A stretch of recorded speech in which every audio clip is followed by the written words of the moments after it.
चलें जी शुरू करते हैं फिर। बिस्मिल्लाहिर्रहमानिर्रहीम। तो मैंने कल आप लोगों को होमवर्क दिए थे, राइट? और मैंने आप लोगों को होमवर्क क्या दिया था? मैंने आपको ये कहा था कि आपने 3 सवालों को देखना है। पहले तो हम देखेंगे J7 को, राइट? J7 को हमने देखना है। J7 में जवाब आपका इश्यू आ रहा है, या जो हम कल क्वेश्चन कर रहे थे स्प्रिंग 2016 का, उसमें आ रहा है। ऑटम 16 वाले में चलें, देखते हैं उसको। मोहसिन, आपका क्या पोजीशन है? चलें जी, तो जवाब आपके पास ऑटम 2016 वाले में इश्यू है, इसको देख लेते हैं।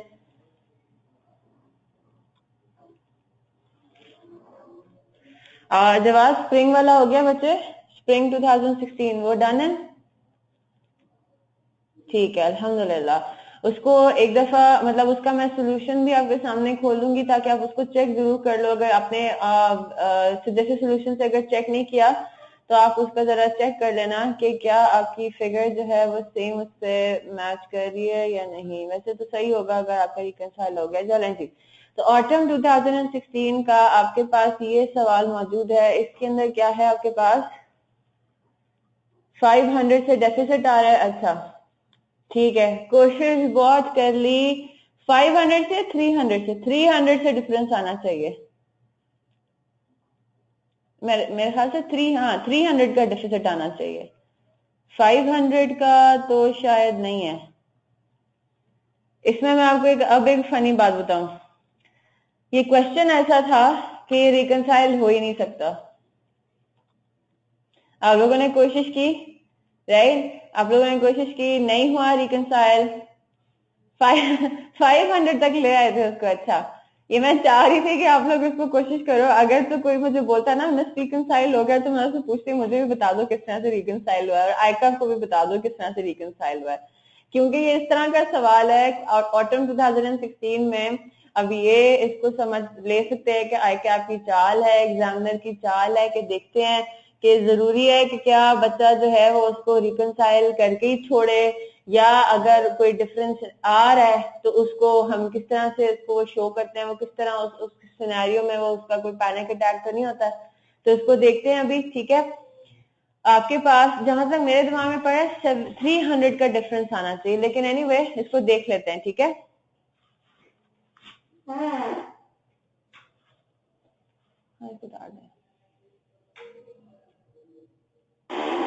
अच्छा, अब आपके पास क्या सिचुएशन है? अब इसमें आपने क्या करना है? An examination of the bank book and bank statement reveal the following.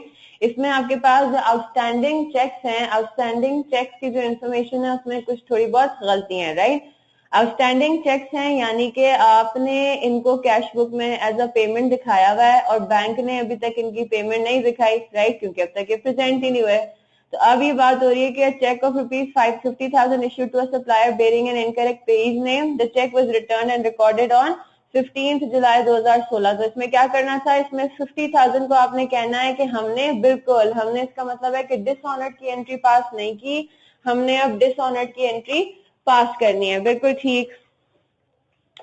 फिर इसमें दूसरा आइटम क्या है? दूसरा आइटम इसमें है अ चेक, बिल्कुल डेबिट इन कैश बुक, या हाँ बिल्कुल डेबिट इन कैश बुक। और साथ ही आपको क्या करना है? आपको ये जो आउटस्टैंडिंग चेक्स की अमाउंट है उसको भी एडजस्ट करना है ना। बैंक रिकंसिलिएशन स्टेटमेंट में जब आप आउटस्टैंडिंग चेक्स की फिगर लिखेंगे वो लिखेंगे 3,856,300 में से 50,000 लेस करके। और भी क्या? हाँ माइनस बाद में कर लें, चलेगा वो भी। और भी क्या क्या चीजें इसमें करनी है? A cheque issued to a supplier for ₹85,000 was recorded in bank book as 58,000। अब यहाँ पे देखें, आपको इस बात का ख्याल रखना है कि आपने हर एक आइटम को बैंक बुक में भी एडजस्ट करना है, राइट? जो वर्थ है एडजस्टमेंट की, और आपने इस फिगर में भी देखना है कि क्या ऐड या लेस करने की जरूरत है या नहीं। ये आउटस्टैंडिंग चेक्स की डिटेल, ये अमाउंट हमने कहाँ से निकाली होगी? हमने सारे वो चेक निकाले होंगे जो हमारे कैश बुक में पेमेंट साइड पे रिकॉर्डेड है। हमने उन चेक्स को सामने रखा होगा और उनकी हमने यहाँ पे फिगर्स एक टोटल कर दी होंगे ना, यानी कि हमने चेक को देखते हुए ये फिगर्स निकाली हैं। अब इसमें से हमें बाद में ये पता चला कि एक चेक है 50,000 का जिसको डिसऑनर करना है, जिसको कैंसिल करना है, तो वो आपने इसमें से माइनस कर दिया। फिर आपको एक और चेक नजर आ रहा था, बिल्कुल बैंक ने नहीं, बैंक ने तो अभी लिखा ही नहीं है इसको जवान, बैंक ने तो 85,000 को भी रिकॉर्ड ही नहीं किया है। क्यों? क्योंकि अभी तक ये प्रेजेंट ही नहीं हुआ। हम ये कहेंगे कि आउटस्टैंडिंग चेक्स में बीआरएस में जो हम लिखेंगे, हमने बीआरएस में 27,000 से एडजस्टमेंट नहीं करनी, हमने सिर्फ क्या करना है, बैंक बुक में 27,000 से क्या कर देना है, पेमेंट को और दिखा देना, मतलब और पेमेंट दिखा देनी है पेमेंट साइड पे। हमने ओवर रिकॉर्ड किया था, ठीक है। बस सवाल जवाब ये है कि 3856,300 में आपने 27,000 का कोई काम नहीं करना, ठीक है, वो बिल्कुल ठीक है, क्योंकि चेक की अमाउंट, चेक पे अमाउंट कितनी लिखी हुई थी 85,000, उसी को देखते हुए आपने 3856,300 का टोटल बनाया था, राइट। फिर आगे आते हैं, a cheque dated 20 December 2015 for ₹4630 issued for repair of a car was misplaced. अब क्या हुआ था, एक चेक आपने इशू किया था 20 दिसंबर 2015 को, 6 महीने पहले, राइट, अभी अब जून के महीने में। The repair charges were paid in cash and misplacement of the check was not recorded। तो इसका क्या मतलब हुआ, आपने जैसी चेक इशू किया आपने कर दिया था बैंक को क्रेडिट 4630 से। अब क्या हुआ, चेक हो गया मिसप्लेस, सामने वाली पार्टी के पास वो गया ही नहीं, आपके पास ही फॉर एग्जांपल मिसप्लेस हो गया। तो अब क्या हुआ, आपने सामने वाली पार्टी को फिर क्या कर दिया, कैश में पेमेंट कर दी। 4630 से दोबारा आपने पेमेंट दिखा दी होगी कैश इन हैंड में, लेकिन अभी आपको एक ही ट्रांजैक्शन से रिलेटेड दो पेमेंट्स नजर आ रही है, राइट। तो इस वाले चेक को आपने क्या करना था, इस वाले चेक को आपको चाहिए था कि अपनी बुक्स में रिवर्स कर दें। 4630 का क्रेडिट दिखाया हुआ है, जब ये गुम गया, जब इसका काम ही पूरा नहीं हुआ, तो इसको हमने क्या दिखाना है, इसको कैश बुक, बैंक बुक में इसको डेबिट साइड पे 4630 को दिखाना चाहिए। एक किस्म का इसकी भी ट्रीटमेंट उसी तरह से होगी जिस तरह से डिसऑनर्ड चेक की होती है। सबने यही किया। तो बैंक बुक के अंदर 50,000 डेबिट, 27,000 क्रेडिट और 4630 डेबिट। आपने बैंक बुक का बैलेंस स्टार्ट किया 7,60,000, डिफरेंस 50 का रह गया। चलें देखते हैं, अब उसमें एक और जीरो लगा दे, है ना। अब आपके पास आ रहा है अनक्लियर्ड चेक्स, अनक्लियर्ड चेक्स यानी कि uncredited deposits.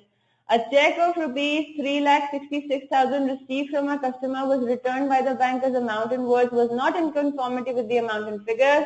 The return was not recorded and the check was sent to the customer for replacement. तो अब इस 6460,000 में 3,66,000 का एक ऐसा अमाउंट है जिसको आपने अभी तक रिवर्स नहीं किया। तो बैंक बुक में भी इसको रिवर्स करेंगे और इस फिगर में से भी कहेंगे कि 6460,000 में 3,66,000 आपका कभी क्रेडिट होगा ही नहीं, ठीक है। यानी कि रिटर्न को आपने रिकॉर्ड करना है बैंक बुक में भी और इस फिगर में भी। A check of ₹76,000 received from a customer in settlement of an invoice availing payment discount of 5%. The collection was recorded by EG at gross amount of invoice. हाँ जी, इसमें क्या किया आप लोगों ने,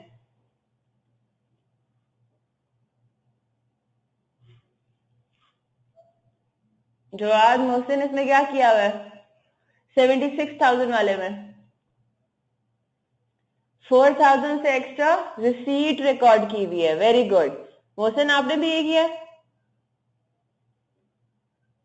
ग्रॉस अमाउंट निकाली 3,800 नहीं 4,000 क्रेडिट साइड पे 4,000 लिखना है। वो ये कह रहा है कि चेक आपको मिला था 76,000 का, राइट। 76,000 का जो चेक मिला, हाँ 80,000, वेरी गुड अल्हम्दुलिल्लाह। मोहसिन इधर देखो, आपको हुआ क्या, आपको चेक मिला 76,000 का और वो 76,000 का ऐसे चेक मिला कि कस्टमर ने आपको कहा कि ये पेमेंट मैं कर रहा हूँ, राइट, और हमें रिसीट हो रही है। और वो कस्टमर ने जो हमें पेमेंट की है वो पेमेंट की है to avail a cash discount, यानी कि इसने जो 76,000 रुपीज की हमें पेमेंट किया, ये क्या है, नेट ऑफ डिस्काउंट है, राइट। तो हमने क्या करना है, हमने ग्रॉस अप करना है। हमने क्या कहना है कि अगर ओरिजिनल अमाउंट इसकी होती 100, डिस्काउंट का परसेंटेज कितना है 5%, तो हम क्या करते हैं, अगर ओरिजिनल अमाउंट हमें हमारी 100 हमें रिसीव होनी होती तो डिस्काउंट के बाद 95 रुपीज हमें मिलते, है ना, 95 रुपीज हमें मिलते, 5 रुपी का डिस्काउंट मिल जाता। तो इस सिचुएशन में रिसीट एक्चुअली कितने की हो रही है, 76,000 की। क्रॉस मल्टीप्लाई कर लें तो x कितना होगा, ओरिजिनल अमाउंट यानी कि ग्रॉस अमाउंट कितनी होगी, तो हम करेंगे x multiplied by 95 is equal to 76,000 multiplied by 100। आपको निकालना है x, जब x निकालेंगे तो x आपके पास आएगा 80,000। तो इसने किया क्या, हमने गलती क्या कर दी, हमने कैश बुक में रिसीट दिखा दी 80,000 की, हालांकि रिसीट थी कितने की, 76,000 की। तो आपने 4,000 की एक्स्ट्रा रिसीट दिखा दी, उसका अब आपने रिवर्सल करना है क्रेडिट साइड पर। सही है मोहसिन?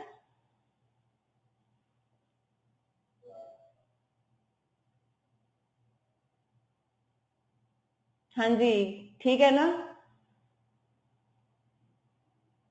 सही है। चलें, फिर आगे आ रहा है कि an unidentified credit of ₹354,000 was appearing in the bank statement. It was found that a customer had made an online transfer to avail 5% discount allowed on payments made by 30 June. तो आपको नजर आ रहा है कि अनआइडेंटिफाइड क्रेडिट है bank statement में। Bank statement में कोई चीज क्रेडिट हो रही होती है यानी कि डिपॉजिट आ रहा होता है। अनआइडेंटिफाइड से मुराद ये कि आपको वो पता नहीं लग रहा था कि वो क्या है, तो अब आपको पता लग गया। It was found that a customer had made an online transfer, एक क्रेडिट ट्रांसफर था। अब यहाँ पे सवाल आता है, इसको ग्रॉस अप करने की जरूरत है,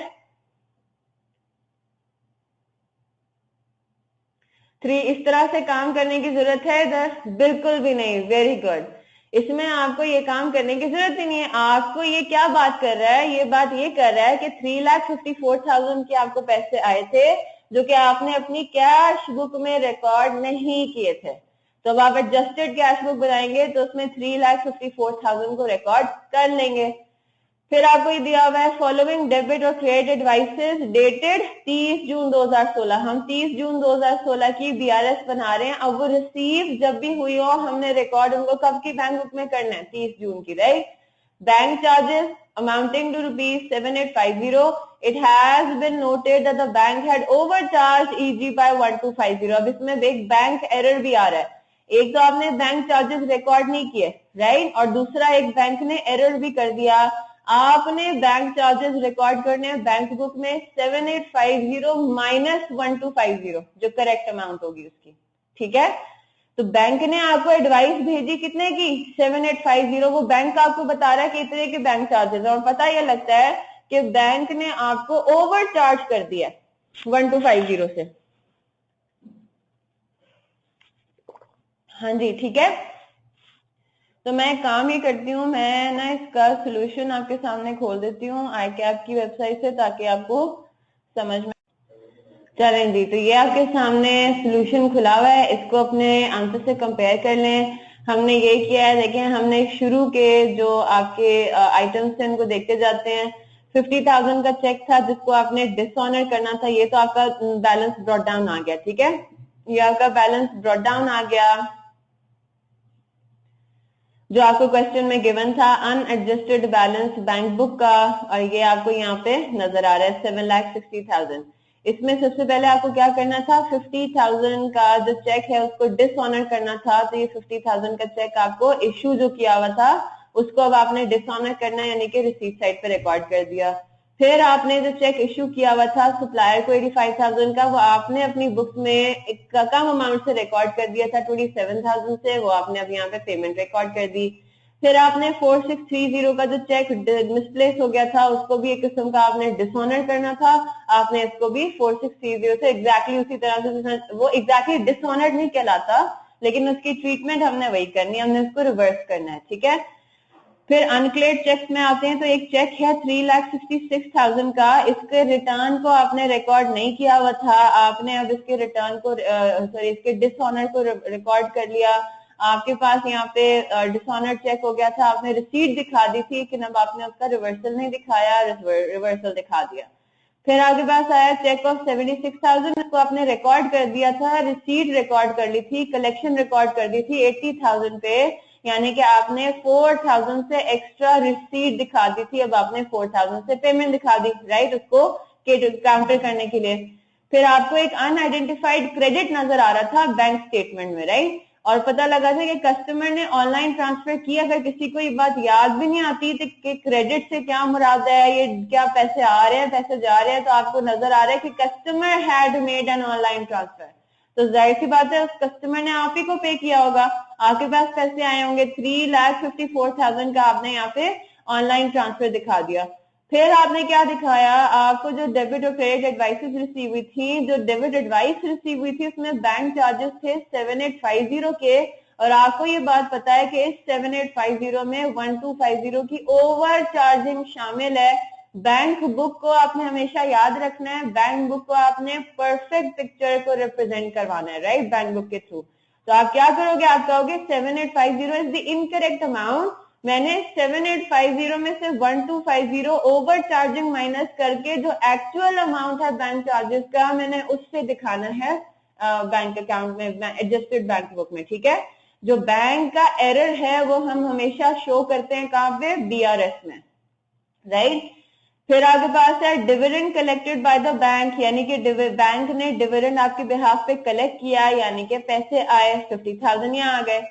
फिर आपके पास है कि बैंक ने आपके बिहाफ पे स्टैंडिंग इंस्ट्रक्शंस पे किए 12,000 रुपए के, वो आपने यहाँ पे पे कर दिए, और आपने बैलेंसिंग फिगर निकाल ली, कैरेट डाउन, यही आ रही है सबकी 803030। इसने क्या नहीं बताया, हाँ तो है ना, कैसे कैसे नहीं बताया, डेबिट एडवाइस भेजी बैंक ने, है ना, बैंक ने एडवाइस भेजी और उस एडवाइस पे ही लिखा हुआ था ना 7850, तो जो बैंक ने रसीद भेजी है, बैंक ने रसीद भेजी है जो उसने काम किया है उससे रिलेटेड, जाहिर सी बात है। तो बैंक आपको ये बता रहा है मैंने आपके अकाउंट में से 7850 डिडक्ट कर लिए हैं फॉर बैंक चार्जेस, और आपको ये बात अब जाहिर सी बात है लिखा हुआ है कि it has been noted that the bank had overcharged, यानी कि बैंक ने ज्यादा डिडक्शन कर लिया है, तो आपने तो अपनी कैश बुक में जो ठीक डिडक्शन है वही दिखानी थी। अब आप फोन करोगे बैंक मैनेजर को, बोलोगे आपने 1250 की एक्स्ट्रा अमाउंट मेरे उसमें से डिडक्ट कर लिया, वो कहेगा कोई बात नहीं, हम अगले महीने इसको एडजस्ट कर देंगे। तो आपने तो करेक्ट अमाउंट ही यहाँ पे रिप्रेजेंट करनी है, सही है मोहसिन?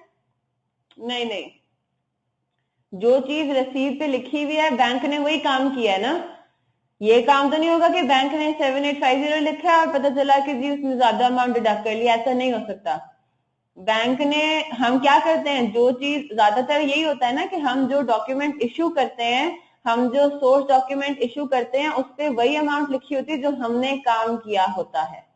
हमारा इश्यू किया हुआ डॉक्यूमेंट वो उसमें एरर के चांसेस बहुत कम है, ठीक है। हमारे इशू किए हुए डॉक्यूमेंट में चांसेस हैं कि बहुत कम इस एरर के चांसेस हैं कि हमारे इशू किए हुए डॉक्यूमेंट पे कुछ और फिगर लिखी हुई है और जो एक्चुअली हमने काम किया वो कुछ और किया, ठीक है। हाँ ये हो सकता है कि हमें अगर कोई रसीद मिली तो हमने उसको देखते हुए अपनी बुक्स में गलत एंट्री पोस्ट कर दी, वो पॉसिबिलिटी है, क्योंकि वो रसीद हमने इशू नहीं की थी ना, वो तो हमें मिली थी।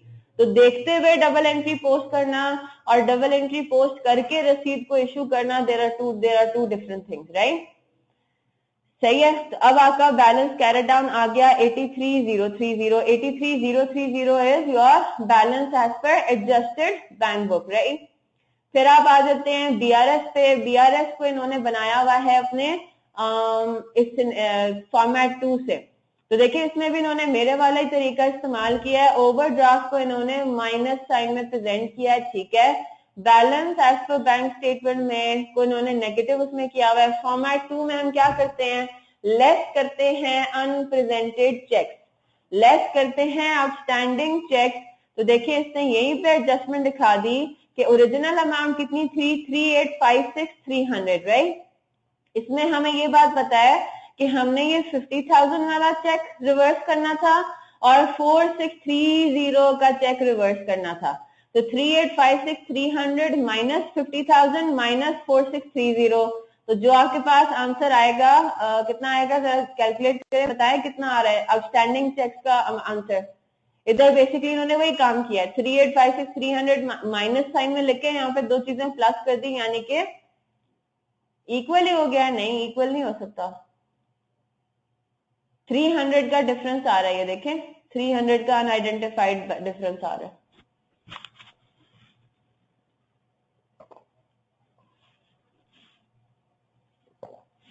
हाँ जी, 300 का भी डिफरेंस आएगा। तो आपने अपने पास थोड़ी सी पहले वर्किंग करनी है। आपने कहना है कि मेरे पास जो टोटल आउटस्टैंडिंग चेक्स हैं वो कितने हैं, 3856 300, जिसमें से मैं जब 50,000 वाले चेक को कैंसिल करूंगी और 4630 वाले चेक को कैंसिल करूंगी तो मैं ये कहूंगी कि 3801,670 मेरे पास अब टोटल आउटस्टैंडिंग चेक्स हैं रिवाइज। तो बेसिकली इसका आंसर भी क्या है, 3801,670, और मैं फॉर्मेट के हिसाब से आउटस्टैंडिंग चेक्स को कर दूंगी लेस। एग्जैक्टली वही काम यहाँ पे भी हो रहा है, ठीक है। 3801,670 को आपने यहाँ पे माइनस कर देना। वो माइनस माइनस है, अल्टीमेटली वो ऐड ही होगा, वो मैथ है, राइट, वो बाद की बात है। अभी आपने उसको फॉर्मेट को फॉलो करते हुए चेक्स को लेस ही करना है, आउटस्टैंडिंग चेक्स को, राइट। फिर आपने क्या कहना है, फिर आपने कहना है कि अनक्रेडिटेड डिपॉजिट फॉर्मेट के हिसाब से मेरे ऐड होंगे। अब अनक्रेडिटेड डिपॉजिट पे आते हैं। अनक्रेडिटेड डिपॉजिट की अनएडजस्टेड फिगर है 6460,000, राइट। इसमें मुझे ये बात पता है कि 36,000 का एक चेक शामिल है जिसको मैंने रिवर्स करना है, यानी कि इसको मैं इसमें से माइनस कर दूंगी। ये वाला जो एरर है ये चेक का एरर नहीं है ना। ना मुझे चेक को रिवर्स करना है, ना मुझे चेक को कम या ज्यादा करना है। चेक तो आपका 76,000 का ही है, सिर्फ मैंने उसकी एंट्री बैंक बुक में गलत पे रिकॉर्ड कर दी थी, यानी कि इस फिगर का इससे कोई ताल्लुक नहीं होगा, है ना।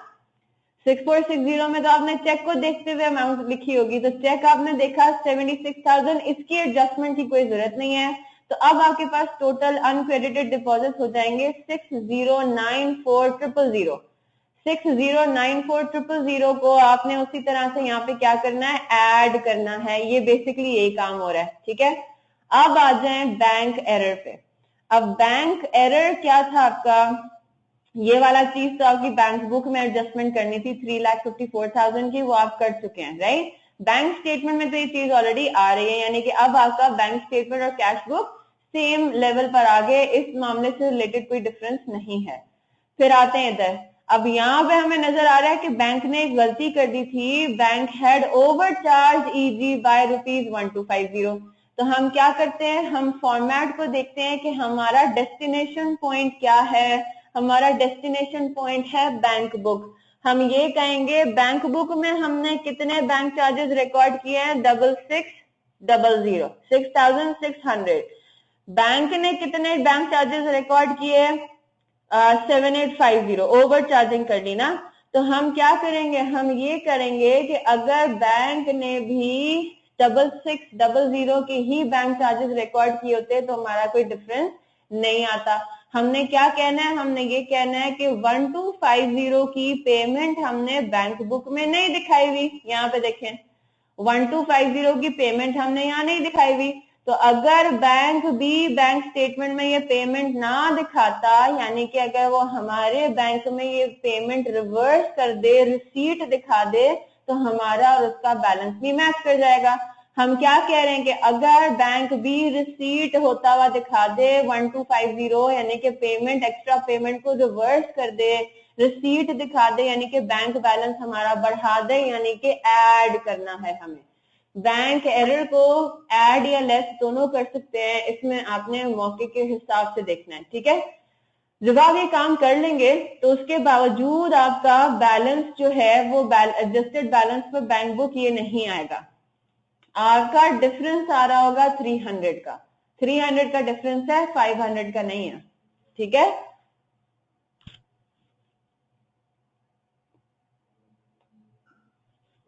ठीक है जी, तो आपका डिफरेंस आ रहा होगा 300 का। इन्होंने इस तरीके से इसको रिप्रेजेंट कर दिया। अगर किसी ने, मेरा हिसाब से जो मेरा पर्सनल एनालिसिस है, इन्होंने सवाल में कुछ भी नहीं बताया हुआ कि आपका फिर भी ये सारी चीजों को अकाउंट फॉर करने के बाद भी आपका एक सर्टेन अमाउंट ऑफ डिफरेंस आएगा। इन्होंने इस बात की हिंट ही नहीं दी हुई, राइट? कहीं पे भी नहीं लिखा हुआ ये बात।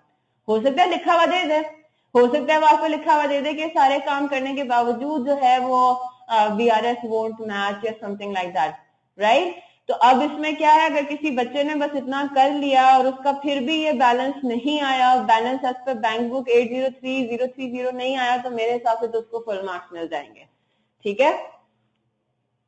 या तो अगर उन्होंने बोला हुआ होता ना, तो फिर तो हमें इस बात का ख्याल रखना था कि हमें रिकनसाइल करने के लिए इस अनआइडेंटिफाइड डिफरेंस को भी BRS में दिखाना पड़ेगा हमें, ठीक है? क्लियर होगी बात? तो आपने ऑटम 16 कर लिया, स्प्रिंग 2016 का भी सोल्यूशन ऑनलाइन मौजूद है, आप वहां से इसको देखें, कॉपी अपना मैच करें। वो ठीक है, आपने मैच किया उसको? जी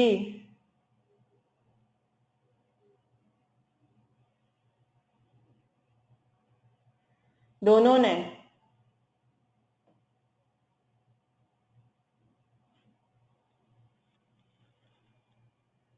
नहीं, अगर आप फुल जान आपने मार दी, आपका फिर भी रिकनसाइल नहीं हो रहा ना, तो छोड़ दें उसको। सवाल में अगर ये बात मेंशन नहीं हुई हुई कि कोई बैलेंस अभी भी रिकनसाइल नहीं करेगा, तो आपने इस तरह से नहीं, हमेशा नहीं करना। पता चले आपकी अपनी मिस्टेक की वजह से कोई रिकनसाइल ना हो रहा और आप आपने कहा बड़ा इंप्रेस करते हैं एग्जामिनर को, इस तरह से एक अनआइडेंटिफाइड डिफरेंस की लाइन लगा देते हैं, तो उसको कोई मार्क्स नहीं मिलेंगे। देखो यही बात है ना, अगर आपने अपने आप को टाइम करना है, ठीक है? अब आप BRS के सवाल पे हो, अब आप वो 10 मार्क का सवाल है, आपने उसके ऊपर 20 मिनट लगा दिए और आपने 20 मिनट इस तरह से लगाया कि आपने पूरा क्वेश्चन कंप्लीट कर लिया, रिकनसाइल नहीं हुआ, और उस 20 मिनट में आपने दोबारा अटेम्प्ट कभी कर ली, उसको दोबारा भी देख लिया कि मैं कहाँ गलती कर रहा हूँ या कर रही हूँ, राइट? और अगर उसके बावजूद आपका बैलेंस रिकनसाइल नहीं कर रहा, तो हम क्या कहते हैं? हम ये कहते हैं ना कि अगर आपने 20 मिनट उस पर लगा दिए, चले 22 मिनट हो गए, 25 मिनट हो गए, छोड़ दें उस सवाल को, जितना हुआ कंप्लीट कर ले BRS, उसको छोड़ दें, आपने उसके ऊपर टाइम नहीं लगाना ज्यादा, सही है? तो अगर इस तरह से कोई डिफरेंस आ रहा है, इस तरह से कोई मसला आ रहा है, तो कोई भी हाँ, बस ICAP ने दिखा दिया ये, तो बच्चों को तो इल्हाम थोड़ी होना है कि इस तरह से आपका कोई अनआइडेंटिफाइड डिफरेंस है। तो मैं आपको यही तो कह रही हूँ कि उसने, अगर किसी बच्चे ने यहाँ तक सारा काम किया, 1250 का काम किया, और यहाँ पे इज इक्वल टू में 803030 के बजाय क्या अमाउंट आएगी फिर? 80, ये ऐड हो रहा है, ये ऐड हो रहा है, एक सेकेंड, 803030 माइनस 300, 802730 आंसर आ रहा है, ठीक है? तो अगर आपने यहाँ तक सारे एडलेस किए चीजें, राइट? यहाँ तक आपने सारी चीजें एडलेस की और आपने यहाँ पे लिख दिया 80, क्या था, 802730, तो वो भी ठीक होएगा मेरे ख्याल से। तो फुल मार्क्स मिल चुके होंगे ऐसे लोगों को जिनका आंसर ये आ रहा होगा 802730। नहीं, नींद में तो नहीं होते। अब ये नहीं कह सकते कि गलती हो गई, या ICAP एग्जामिनर वैसे ही आपको पैनिक में डालने की कोशिश कर रहा था कि देखते हैं कि बच्चे किस तरह से इसको हैंडल करते हैं। ये भी तो एक ट्रिक हो सकती है ना, आपके पॉसिबिलिटी है। देखो प्रैक्टिकली भी ये पॉसिबल है कि आपने सारी चीजें एडजस्ट कर ली, उसके बावजूद भी बैंक स्टेटमेंट और जैसे बैंक बुक के डिफरेंस आ रहा है। तो प्रैक्टिकली भी होता है कि इसका मतलब है कोई अभी भी कोई अनआइडेंटिफाइड डिफरेंस पड़ा हुआ है। लेकिन प्रैक्टिकली भी क्या होता है कि अगर हमने उस पर जान लगा दी, हमने 3 से 4 दिन गुजार दिए, हमें नहीं पता लग रहा है कि डिफरेंस किस चीज का है, तो हम उसको छोड़ देते हैं, हम उसको BRS में शो कर देते हैं, बैंक रिकंसिलिएशन स्टेटमेंट में, just for the sake of reconciling हम उसको लिख देते हैं, ताकि अगले महीने, पहले हम इस महीने की क्लोजिंग तो खत्म करें, फिर जब थोड़े फारिग होंगे तो फिर हम इसकी फर्दर इन्वेस्टिगेशन कर लेंगे, फिर जब फ्यूचर में हमें नजर आ जाएगा तो हम उसको फिर एडजस्ट कर लेंगे। तो BRS में शो करना लाजमी हो जाता है, ताकि आपके कंट्रोल में रहे कि एक ऐसा आइटम है 300 का जिसके बारे में हमें अभी तक नहीं पता चल रहा कि क्या चीज है, क्यों आ रहा है डिफरेंस, ठीक है?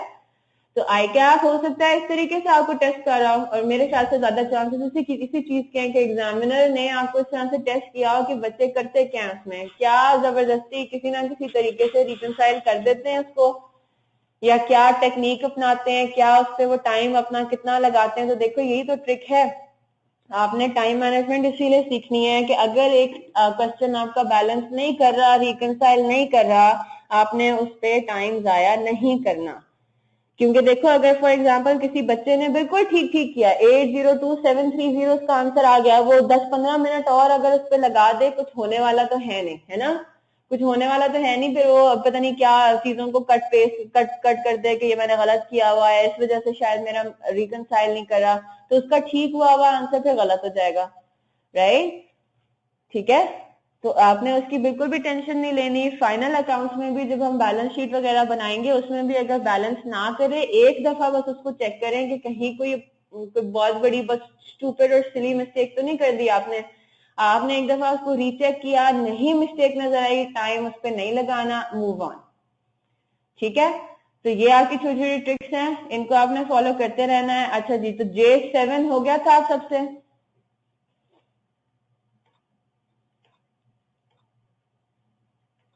J7 अटेम्प्ट किया, जवाब किया, अटेम्प्ट हो गया। Mr. Musani gives the following information concerning bank balances and transactions for the month of August 2003. Balance as per bank statement as of 31st October 2003 was rupees 20,893. The following advices accompanied the bank statement. Advices यानी के रसीदें, है ना, तो bank statement के साथ आपको ये कुछ रसीदें मिली, और अब मैंने आपको बता दिया हुआ है कि रसीद डेबिट एडवाइस भी हो सकती है, क्रेडिट एडवाइस भी हो सकती है। डेबिट एडवाइस क्या होती है? डेबिट एडवाइस वो रसीद होती है जिसमें बैंक बोल रहा होता है कि मैंने ये पेमेंट्स आपके अकाउंट से डिडक्ट कर ली। अगर ये बात किसी ने नहीं लिखी हुई तो अपने पास नोट कर लें। अगर कहीं पे डेबिट एडवाइस लिखी हुई है तो इसका मतलब ये है कि आपने अभी भी कैश बुक में पेमेंट दिखानी है, आपने नहीं दिखाई हुई होगी, राइट, क्योंकि आपको रसीद ही अभी मिली है। अगर कोई क्रेडिट एडवाइस भेजता है बैंक, तो क्रेडिट एडवाइस अगर बैंक भेज रहा है, राइट, तो वो होगा आपके बैंक अकाउंट में पैसे आए थे और अब बैंक आपको बता रहा है कि मैंने आपके बैंक में इतने पैसे अकाउंट में डाल दी हैं। क्लियर है? चले, तो अब हो क्या रहा है, अब वो फॉलोइंग आपको डेबिट एडवाइसेस और क्रेडिट एडवाइसेस के बारे में बात बताई जा रही है। अभी क्या कह रहा है? A debit advice for ₹300 for issue of cheque book. तो एक किस्म के क्या हो गए? Bank charges, right, bank charges हो गए 300 रुपए के। बैंक आपको ये कह रहा है कि उसने, आप चेकबुक इशू करता है ना, बैंक सर्विस है ये, तो बैंक आपको ये बता रहा है कि मैंने आपके बैंक अकाउंट से चेकबुक के 300 रुपए काट लिए। Another debit advice for ₹756 attached with a check returned dishonored from a customer. तो बैंक आपको क्या बता रहा है कि आपका एक कस्टमर था जिसने एक चेक डिपॉजिट करवाया था, जिसका आपने एक चेक डिपॉजिट करवाया था, वो हो गया डिसऑनर्ड। ठीक है, तो आपको बैंक क्या बता रहा है? आपको बैंक बता रहा है कि आपको अपनी बैंक बुक में पेमेंट रिकॉर्ड कर देनी है। इधर भी वो बता रहा है कि पेमेंट रिकॉर्ड कर दें, इधर वो क्या बता रहा है? इधर कह रहा है कि डिसऑनर्ड की रिवर्सल एंट्री क्या होती है? पेमेंट रिकॉर्ड करना, है ना। तो आपको ये क्या बोल रहा है? आपको ये बोल रहा है कि आपने अब अपने 756 की जो रिसीट दिखाई हुई थी, जो कस्टमर से आपको चेक रिसीव हुआ था, वो अभी आपने बिल्कुल क्रेडिट साइड पे,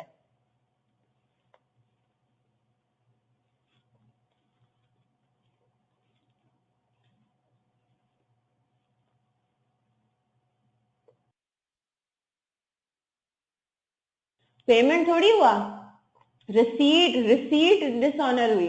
कस्टमर से आपको एक चेक मिला था तो आपने एक रिसीट रिकॉर्ड कर दी थी, कस्टमर दे रहा है ना आपको। Cheque return dishonoured from a customer mister Amin, तो मिस्टर अमीन का चेक आपने बैंक में भिजवाया। हुआ क्या? मिस्टर अमीन से आपको चेक रिसीव हुआ, आपने अपनी कैश बुक में रिकॉर्ड कर ली 756 की रिसीट कि मेरे पास पैसे आ गए। आपने ये चेक भिजवा दिया मिस्टर अमीन का बैंक में। बैंक ने उसको जब चेक किया तो बैंक ने कहा कि ये तो डिसऑनर्ड है, उसने क्या किया, चेक वापस भेज दिया और उस चेक के साथ क्या था, एक डेबिट एडवाइस थी। तो बेसिकली डेबिट एडवाइसेस आपको क्या बता रही होती हैं कि आपने अपनी कैश बुक में पेमेंट रिकॉर्ड करनी है, आपने अपनी कैश बुक में क्रेडिट साइड पे कुछ एंट्रीज पास करनी है, और ये बात यहाँ पे भी वैलिड है। यहाँ पे इन अदर वर्ड्स क्या करना है, हमें डिसऑनर्ड चेक की एंट्री पास करनी है। आपने चेक की रिसीट होते हुए दिखा दी थी, अब आपने क्या करना है, उसको पेमेंट साइड पे रिकॉर्ड कर देना है कैंसिल करने के लिए। बात समझ आ रही है मोहसिन? जी मोहसिन, बात समझ आ रही है? अच्छा एक काम ये करें, अभी जो मैंने आपको क्वेश्चन कराया है ना, इसका सेकंड पार्ट भी है ना, कहाँ गया, रेलेवेंट ट्रांजैक्शन। अच्छा इसमें डबल एंट्रीज नहीं मांगी गई, ठीक है, इसमें डबल एंट्रीज नहीं मांगेंगे। स्प्रिंग 2016 में शायद डबल एंट्रीज भी मांगी हुई है ना, तो वो भी आपने अपनी चेक करनी है, ठीक है। सो जैसे सोल्यूशन से उसको भी चेक करें। नहीं तो इसी तरह से तो वो बताएगा ना, बैंक जरूरी नहीं है कि वो हर चीज के लिए बैंक मैनेजर आपको फोन करके बोले कि जी डिसऑनर हो गया, इसको ये कर दें। वो एक किस्म का जो डेबिट एडवाइस भेज रहा है ना, उसके साथ उसका मतलब ही यही है कि ये डिसऑनर हो गया, अब आप अपनी बैंक बुक में जरा क्रेडिट तो कर दें। यहाँ पे भी बोल रहा है कि 300 रुपए क्रेडिट कर दें क्योंकि ये चेक बुक के चार्जेस हैं। यहाँ पे भी वो कह रहा है 756 क्रेडिट कर दें। ये कोई पेमेंट नहीं है, लेकिन आपने जो रिसीट की थी ना उसका ये रिवर्सल है, तो आपने पेमेंट साइड पे इसको रिकॉर्ड करना है। बात समझ आ रही है? तो आपके तरीके होते हैं ना चीजों को, बिजनेस जो चल रहा होता है, बैंक की जो पॉलिसीज हैं, जरूरी नहीं है कि बैंक मैनेजर हर डिसऑनर्ड चेक के साथ आपको फोन करे कि जी जरा इसको अपनी बुक्स में रिवर्स कर दें, ये वाला चेक तो डिसऑनर हो गया। बैंक का ये भी तरीका है बताने का कि वो डॉक्यूमेंट्स के थ्रू, डॉक्यूमेंट्स के इशू के थ्रू आपको ये नोटिफाई कर दे। अब फॉर एग्जाम्पल अगर आपका बिजनेस इतना बड़ा है, आपको पता है कि जी हाँ मेरे हंड्रेड्स ऑफ कस्टमर्स हैं, अब हर कस्टमर का चेक तो ऑनर नहीं होगा, जाहिर सी बात है किसी ना किसी चेक में कोई ना कोई मसला भी होगा। तो अब क्या बैंक मैनेजर हर महीने आपको 10-10, 20-20 फोन करता रहेगा कि जी ये वाला चेक भी डिसऑनर्ड हो गया, ये भी चेक डिसऑनर्ड हो गया, आप अपने पास जरा इसकी रिवर्सल कर दें? नहीं ना। तो वो क्या करेगा, आपको एक डॉक्यूमेंट के थ्रू, आपको एक इश्यू ऑफ डॉक्यूमेंट के थ्रू ये नोटिफाई कर देगा कि जी ये चेक थे। हो सकता है महीने के आखिर पे इकट्ठा उसकी एक्टिविटी हो, पॉलिसी हो कि महीने के आखिर में जो जो चेक डिसऑनर्ड हैं।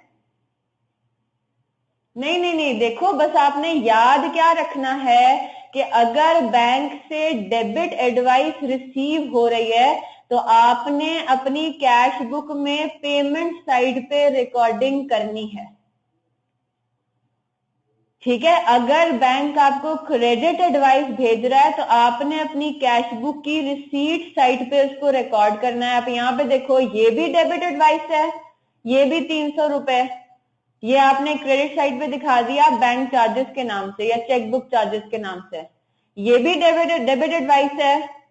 अब ये एक्चुअल कोई पेमेंट नहीं है, इससे आपने टेंशन नहीं लेनी, बस डेबिट एडवाइस आ गई, यानी कि इसमें भी आप डिसऑनर्ड चेक को कैसे करोगे, डिसऑनरिंग ऑफ अ चेक रिसीव्ड, आपने रिसीट दिखा दिया था, रिवर्सल के लिए पेमेंट साइड पे दिखाते हैं, वो काम हमें ये डेबिट एडवाइस भी बोल रहा है कि आपने पेमेंट साइड पे 756 दिखा देना है, वो काम हम वो भी कर रहे हैं। तो टेंशन ना लें, लेकिन आप समझना तो है ना इन चीजों को कि अगर सवाल में आ जाए इस तरह से तो आपको हर सिस्टम का पता हो, ठीक है। और ये बात मैं आपको समझा चुकी हूँ, डेबिट एडवाइस यानी कि पेमेंट होते हुए दिखा दे। A credit advice for net rupees 585 being profit for August on his term deposit certificate less 10% withholding tax। अभी withholding tax का क्या कॉन्सेप्ट है, ये आपके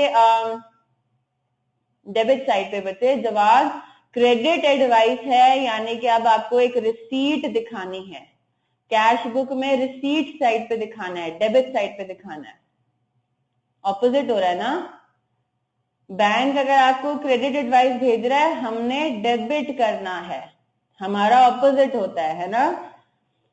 अब ये विदहोल्डिंग टैक्स का कॉन्सेप्ट जो है वो आपके लिए बहुत ही एक डिफरेंट सा कॉन्सेप्ट होगा, आपको नहीं पता तो इसको बस सिर्फ आप कर ले जिस तरह से मैं करा रही हूँ। मैं इसका पूरा बैकग्राउंड आपको नहीं दूंगी क्योंकि आपके सिलेबस में ऐसा है ही नहीं, राइट। तो अब आपने इसको करना क्या, ये इतनी बात तो समझ में आ रही है ना आपको कि क्या हो रहा है, क्रेडिट एडवाइस मिल रही है आपको, यानी कि आपके बैंक अकाउंट में पैसे आए थे, बैंक क्या बता रहा है आपको कि आपको अपनी रिसीट साइड पे रिकॉर्डिंग करनी है, इतनी बात तो समझ आ रही है ना। हाँ जी, है ना, 585 रुपीज की इतनी बात तो समझ में आ रही है कि बैंक में पैसे हमारे आ रहे हैं। ठीक है, कितने आ रहे हैं? 585। अब इसको देख लेते हैं आगे। इतनी बात हमें समझ में आ रही है कि कैश बुक में हमने इसको डेबिट साइड पे दिखाना है ₹585 से। ठीक है, चले आगे चलते हैं। इसकी मैं डबल एंट्रीज भी अभी सवाल के अंदर आपसे मांगा हुआ क्या है, प्रिपेयर नेसेसरी जर्नल एंट्रीज। ठीक है, तो ये भी मैं आपकी बताती हूँ, लेकिन पहले हम इसको समझ लेते हैं। A debit advice for ₹150 being collection charges for an outstanding check. Debit advice है, यानी कि आपको अपने बैंक अकाउंट में क्या करना चाहिए था? बैंक बुक में 150, लेकिन रुक जाए। अब क्या कह रहा है? This did not pertain to Musani's account and was issued on account of an error by the bank. यानी कि अभी जो डेबिट एडवाइस आपको रिसीव हुई, आपने इस आइटम का अपने बैंक बुक में कुछ भी नहीं करना, क्योंकि बैंक ने गलती से 150 रुपीज की डिडक्शन कर दी थी हमारे बैंक अकाउंट में से। ठीक है, बैंक चार्जेस ये हमारे नहीं थे, राइट। फिर the paid cheques return with bank statement for the month of August showed an error. Paid cheques यानी कि आपको आपके जो आउटस्टैंडिंग चेक्स हैं, ठीक है, आउटस्टैंडिंग चेक्स की जब पेमेंट हो गई तो उनका क्या कहते हैं, कॉपी के साथ कॉपी भी इनकी भेजी होगी कि भाई ये चेक्स आपके अकाउंट में से हमने पेमेंट दिखा दिया, right. For the month of August showed an error in Musani's own records. Check number 851 of ₹1,500 for rent expense was entered as ₹1050. तो आपने रेंट एक्सपेंस की रिकॉर्डिंग अंडर रिकॉर्डिंग कर दी थी, आपने बैंक से कम पैसा पेमेंट होते हुए दिखा दिया था, है ना। मुसानी के अपने रिकॉर्ड में गलती थी कि चेक नंबर 851 था कितने का? 1500 का, राइट। और वो आपने रिकॉर्ड कितने पे कर दिया था? 1050 पे, यानी कि ये बैंक बुक का एरर है, राइट। आगे आते हैं। कलेक्शन ऑफ यानी कि रिसीट। कलेक्शन का मतलब पैसा कलेक्ट करना यानी कि रिसीव करना। Collection of 30th and 31st August amounting to ₹1087 and 588 respectively, deposited on the following days, did not appear in the bank statement. ये कौन से चेक्स हैं? ये अनक्रेडिटेड डिपॉजिट,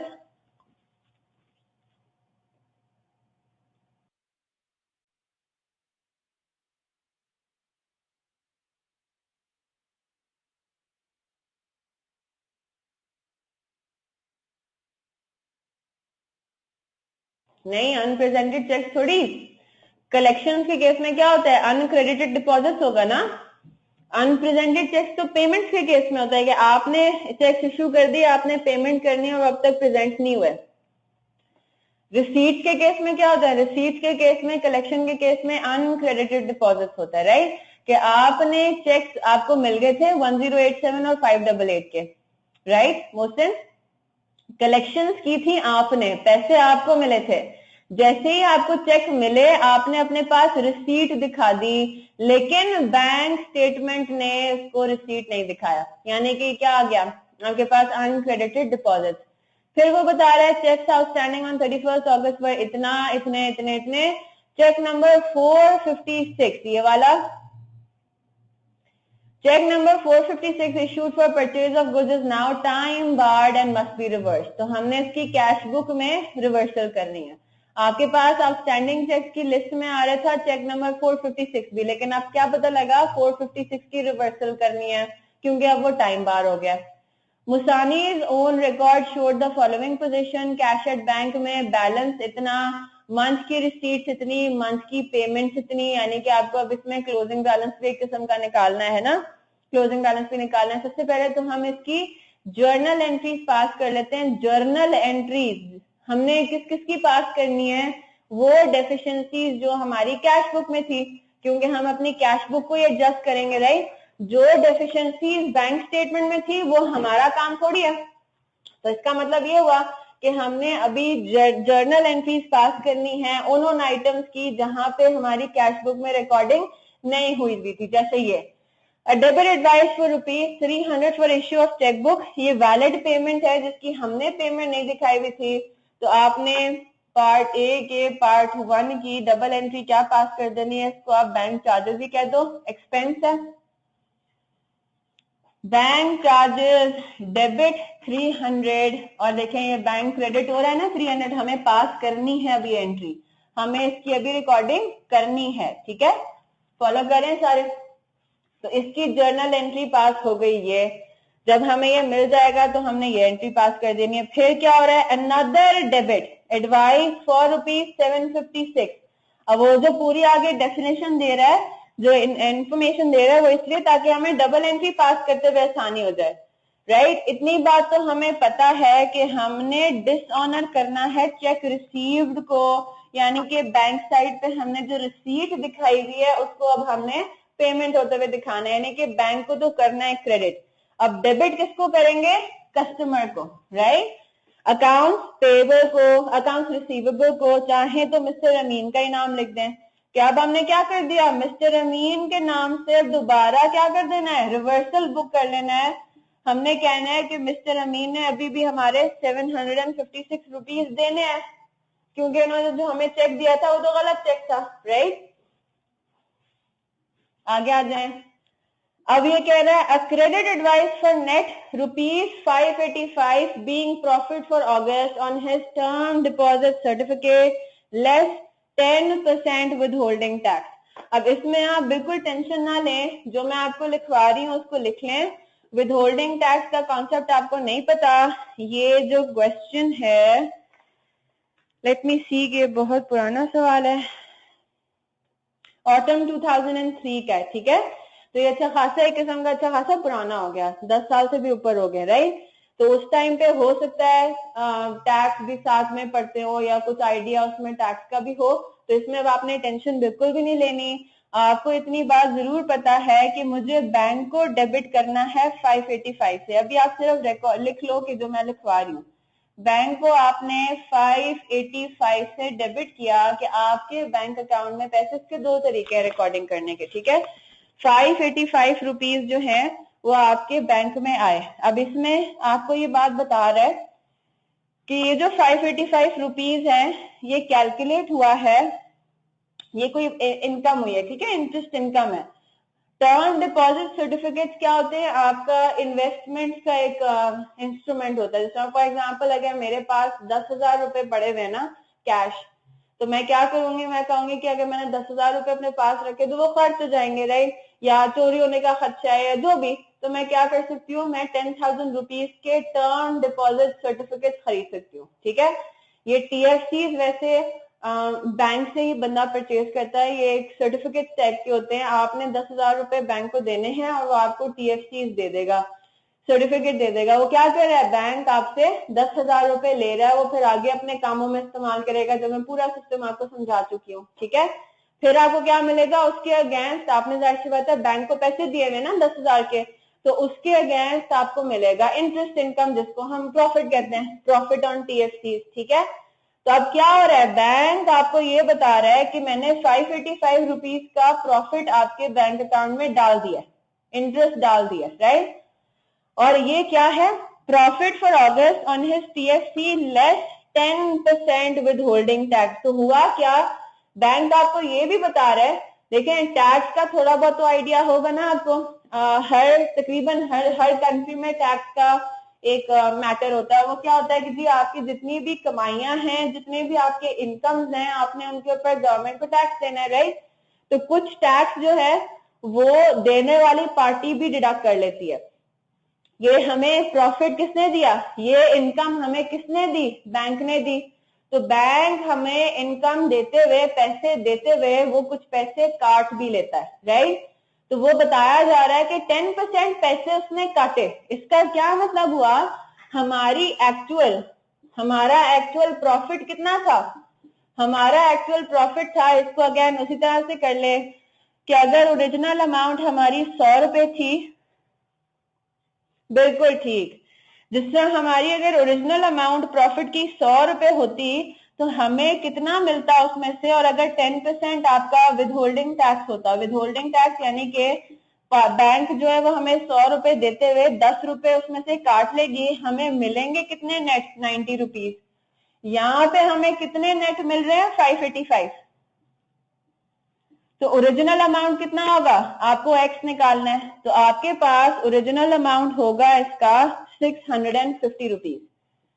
तो इसका क्या मतलब है, आपने जो इन्वेस्टमेंट की थी उसके ऊपर जो एक्चुअल इनकम था ना, इंटरेस्ट इनकम, वो था 650 रुपए। तो आपने तो क्रेडिट इनकम को क्रेडिट करना है 650 रुपीज से, राइट? प्रॉफिट ऑन टीएफसीज कर दें इसको। अब मसला क्या आता है? मसला ये आता है कि 650 रुपीज मेरे क्रेडिट में आ रहा है, 585 मेरे डेबिट में आ रहा है, मेरी डबल एंट्री मैच नहीं कर रही। तो इसका क्या मतलब है,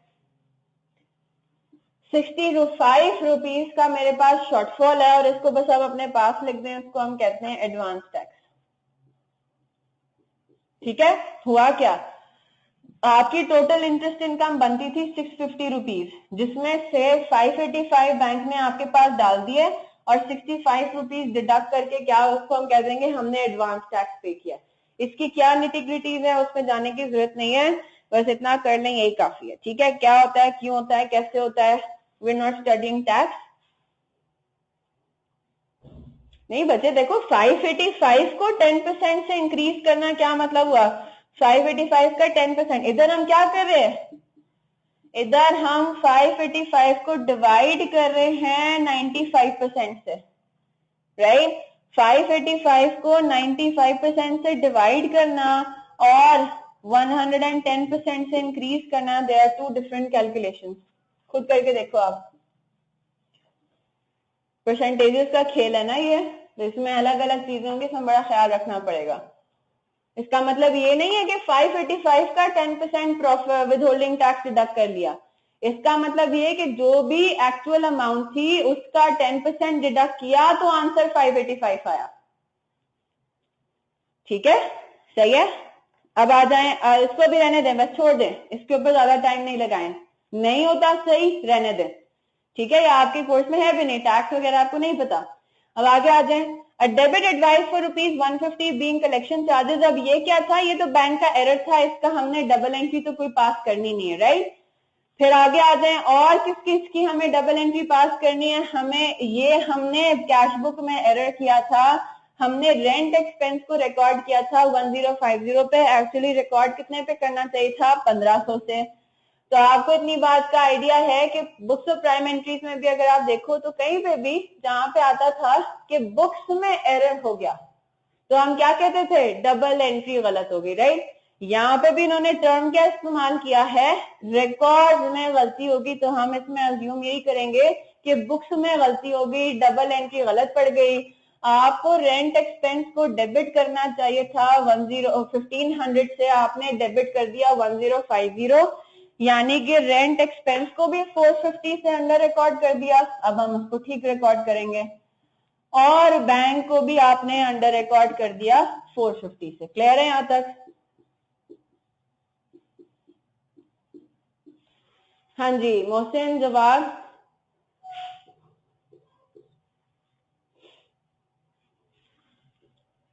ठीक है, सी, सॉरी ये सी है, तो इसको चलें आगे आ जाएं।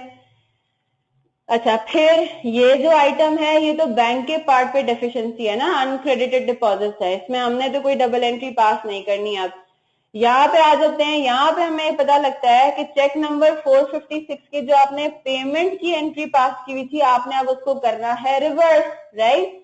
परचेज ऑफ गुड्स, यानी कि आपने पेबल को पेमेंट करनी थी, अपने क्रेडिटर को पेमेंट करनी थी। अब वो क्या हो गया, वो टाइम बार हो गया था, राइट? तो हम क्या करेंगे, हमने पेमेंट दिखाई हुई थी चेक नंबर 456 की।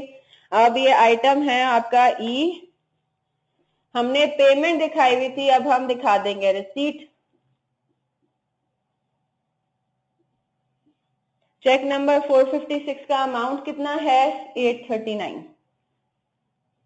क्लियर है बात? अब हो जाएगा ये, अब आपके पास और कोई आइटम है नहीं, सही है, एडजस्टमेंट का मोशन अब हो जाएगा। पहले तो आपने क्या करना है, कैश एट बैंक का कैरेट डाउन तो निकालें, अगस्त 31 पे कैरेट डाउन क्या था वो तो निकालें, राइट? सही है, वो कैरेट डाउन निकाले, वो आपके पास आ जाएगा क्या, वो आपके पास आ जाएगा आपका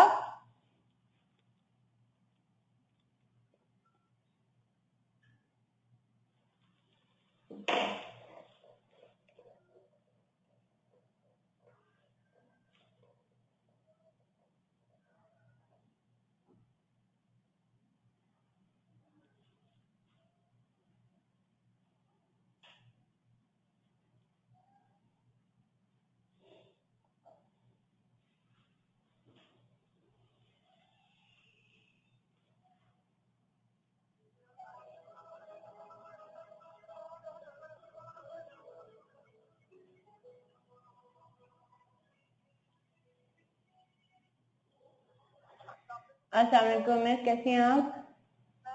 जी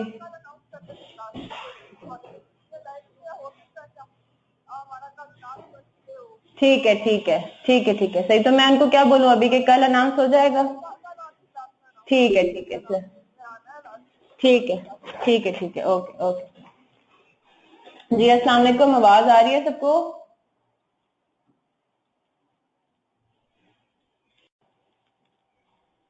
चले ठीक है, तो ये हो जाएगा।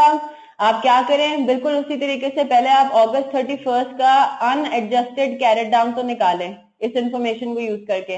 वो आपके पास आ जाएगा unadjusted carried down, brought down बन जाएगा इन अदर वर्ड्स, राइट। फिर आपने एडजस्टेड कैश बुक बनानी है और उसमें ये जो हमने डबल एंट्रीज पास की हुई है, आपने जहां जहां बैंक डेबिट हो रहा है वहां पे डेबिट करना है, जहां जहां क्रेडिट हो रहा है वहां पे क्रेडिट करना है, राइट। ये काम करने के बाद आप बीआरएस पे आ जाएंगे, ठीक है। तो इंशाल्लाह ये हो जाएगा। तो अल्हम्दुलिल्लाह we done with our bank reconciliation statements का चैप्टर।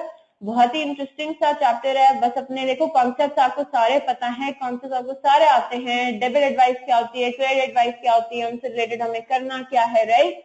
सिर्फ अब उसकी एप्लीकेशन में इंटरेस्टिंग जो है वो ट्विस्ट एंड टर्न्स आते हैं, तो you have to be ready for everything. तो आपने अपने आप को थोड़ा समझने और की जो सलाहियत है क्वेश्चन को, आपने बेसिकली उसको अपना इम्प्रूव करना है, ठीक है। तो इधर तक ही रखते हैं हम। इंशाल्लाह फिर कल जो है वो अपना अक्रूवल्स एंड प्री पेमेंट्स का चैप्टर जो है वो शुरू करेंगे, ठीक है। आप करें क्या, बीआरएस का आपने प्रैक्टिस करनी है। मिड टर्म में आपका बीआरएस टेस्ट नहीं होगा, लेकिन मिड टर्म वाले वीक के फौरन बाद, यानी कि हमारा मिड टर्म वाला वीक ये वाला है। अच्छा मुझे बात बताएं मोहसिन और जवाद, आप लोगों ने मिड टर्म्स देने हैं ना इंशाल्लाह? डेट शीट मिली आपको मिड टर्म्स की अभी तक? डेट शीट नहीं मिली? नहीं मिली, चलें ठीक है। मैं एक काम ही करूंगी, आज मैं रिमाइंडर डाल देती हूँ मिस मारिया को। अच्छा ठीक है, फिर कल मैं आप लोगों से इंशाल्लाह पूछूंगी कि किसके कौन कौन सी डेट पे मिड टर्म्स हैं, ठीक है। तो उन डेट्स के अलावा फिर मैं कोशिश करूंगी कि अगले हफ्ते पूरा आपका ऑफ ना हो, ठीक है। जो मिड टर्म है, मिड टर्म हाँ आपका शायद एलएमएस पे ही अपलोड होगा, सही है। तो मैं कोशिश ये करूंगी कि अगला हफ्ता पूरा आपका ऑफ ना हो, क्योंकि देखिए फालतू में फिर आपको छुट्टियां मिल जाएंगी, राइट। दिसंबर का महीना शुरू हो गया, बस जनवरी एक और है, उसमें हम क्लासेस, हमें पढ़ाई पे फोकस करना है। पार्टी का सीन अब ऑफ हो गया है ना। अभी तो हमने पढ़ाई करनी है, हमें तो एग्जाम आने वाले हैं मार्च में, तो we have to be fully equip for that. तो छुट्टियां मैं दूंगी, ऐसी बात नहीं है। मंडे को आपका पूरा ऑफ है, मंडे को ईद मिलादुन नबी आपका ऑफ है, मैं नहीं रखूंगी क्लास। संडे को हम मिलेंगे, लेकिन सिर्फ आपकी क्वेरीज डिस्कस करने के लिए, कोई नई चीज हम नहीं करेंगे उसमें, ठीक है। तो संडे को जो मैं एक्स्ट्रा क्लास रखूंगी उसमें जिसको आना है, जिसके प्रॉब्लम्स हैं वो आ जाए, जिसको नहीं आना वो ना आए, वो रिकॉर्डिंग देख ले फिर, ठीक है। तो संडे को मैंने सिर्फ आप लोगों की क्वेरीज की रेजोल्यूशन के लिए मैं क्लास रख रही हूँ कि ऐसी एक्स्ट्रा चीजें जो कि आपने अपनी पर्सनल प्रैक्टिस में किए हुए हैं आप मुझे व्हाट्सएप पे करें। मैं नहीं देख पा रही आजकल, मैं चेक नहीं कर पा रही इस तरह के इमेजेस वगैरह, तो मैं फिर आप लोगों से वन ऑन वन डिस्कशन कर लूंगी, ठीक है।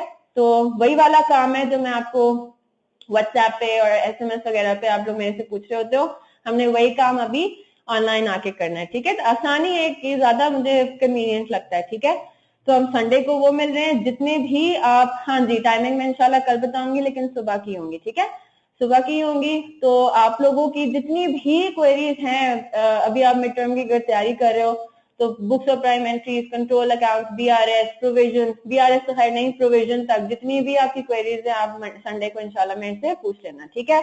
मंडे आपका पूरा ऑफ होगा और फिर अगले हफ्ते दिसंबर का मिड टर्म वाले वीक में फिर हो सकता है मैं 1 या 2 क्लासेस ले लूं। अब उसमें हमारे पास एक बेनिफिट ये होगा कि दूसरी क्लासेस नहीं हो रही होंगी तो वील हैव मोर टाइम, ठीक है। तो उसमें फिर हम अपना इंशाल्लाह कोशिश करेंगे कि हम कवर करें, क्योंकि अभी भी हमें थोड़ा अपनी स्पीड बढ़ाने की जरूरत है। वो क्लासेस क्योंकि मैं कभी कभार घर से ले लेती हूँ तो उस वजह से वो 1 घंटे की क्लास हो जाती है, 1.5 घंटा में नहीं मिल पाता, ठीक है। तो इंशाल्लाह हम अपनी कोशिश रखेंगे कि जितना हमारा लैग आ रहा है उसको हम अगले हफ्ते में ही कवर करें। दिसंबर के महीने में हमने अपने लैग को कवर करना है, ठीक है। तो इंशाल्लाह फिर कल मिलते हैं इस ट्यूसडे 13 दिसंबर।